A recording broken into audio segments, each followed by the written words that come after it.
അമ്മയുടെ തപ്പ എന്നാണ് കാണാതെ സ്കൂളിൽ പോയ എന്നെ പഠിച്ചു. അമ്മ മറന്നു പോകല്ലേ, TV കാണണം കേട്ടോ. പാവം രേണുസുതി ബിഗ് ബോസിൽ പോയി ഭയങ്കര കരച്ചിലാണ് കേട്ടോ. പ്രത്യേകിച്ച് ക്യാമറ നല്ല ഫോക്കസ് ഉള്ള സ്ഥലത്ത് പോയി കിടന്നു ഇരുന്നു ഒക്കെ ഭയങ്കര കരച്ചില്. ഋതപ്പാ, അമ്മയെ മറന്നോ, TV കാണണം കേട്ടോ, സ്കൂളിൽ പോയോ, പഠിച്ചോ എന്നൊക്കെ പറഞ്ഞു ഭയങ്കര കരച്ചില്. ശരിയാണ്, അവർക്ക് സങ്കടം ഉണ്ടാവും, ഇല്ലാന്നൊന്നും ഞാൻ പറയുന്നില്ല. കാരണം അവരൊരു അമ്മയാണ്.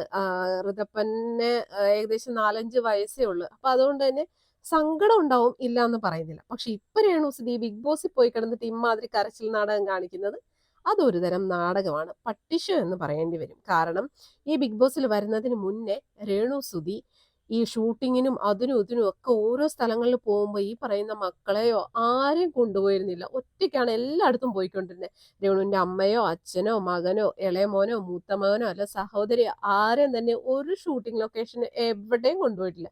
എല്ലായിടും ഒറ്റയ്ക്കാണ് പോയിക്കൊണ്ടിരുന്നത്. അപ്പോഴും ഒക്കെ ഈ കുഞ്ഞ് രേണുവിന്റെ വീട്ടിലായിരുന്നു. അതുപോലെ തന്നെ ഇപ്പോഴും രേണുവിന്റെ വീട്ടിൽ തന്നെയാണ് ആ കുഞ്ഞുള്ളത്. പിന്നെ ഇപ്പൊ ബിഗ് ബോസിന് മാത്രം വന്നിട്ട് അയ്യോ കുഞ്ഞിനെ കാണാതെ കരച്ചിലോട് കരച്ചില്. ഈ രേണുസുതിയാണ് ആ കുഞ്ഞിനെ ആരെങ്കിലും ഏറ്റെടുത്തു, അതായത് ഋതപ്പനെ ആരെങ്കിലും ഏറ്റെടുത്തോ, നോക്കിക്കോ, വളർത്തിക്കോ എന്നൊക്കെ പറഞ്ഞ് അവരാണ് ഇപ്പൊ ബിഗ് ബോസിൽ പോയിട്ട് അയ്യോ എന്റെ കുഞ്ഞു മോനെ, ഇത് ഒറിജിനൽ അല്ല, ഇത് നാടകമാണ്. കാരണം ഇങ്ങനെ കരഞ്ഞു കാണിക്കുമ്പോൾ ഇത് കണ്ട് മനസ്സലിയുന്ന ആൾക്കാർ രേണുസുതിക്ക് വോട്ട് ചെയ്യുന്ന രേണുവിന്റെ വിചാരം.